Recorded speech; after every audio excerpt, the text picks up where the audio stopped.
శుభదినము.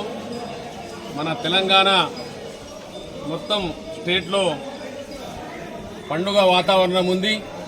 మరి బైంసా మండలంలోని సుచుంద గ్రామంలో బైంసా మండల రైతులు ఇక్కడ రావడం జరిగింది.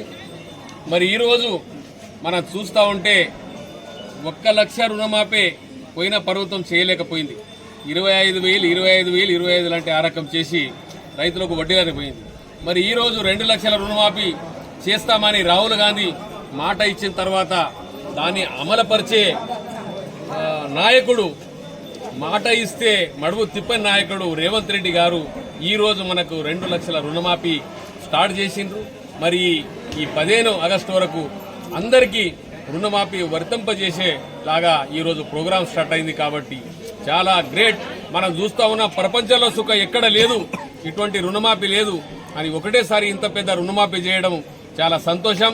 మరి ఈరోజు మేము మరి రాహుల్ గాంధీ గారికి, సోనియా గాంధీ గారికి, మరి రేవంత్ రెడ్డి గారికి, మరి డిప్యూటీ సీఎం గారికి, అంత మంత్రి మండలికి అందరికీ మరి థ్యాంక్ చెప్తూ రైతుల తరఫున, మా ముదోల్ నియోజక తరఫున శుభాకాంక్షలు చెప్తూ రైతులకు మరి మనము ఈ బెనిఫిట్ తీసుకొని మరి సంతోషంగా ఉండాల రైతులందరినీ అందరికీ చెప్తూ సెలవు తీసుకుంటున్నాం. జై కాంగ్రెస్.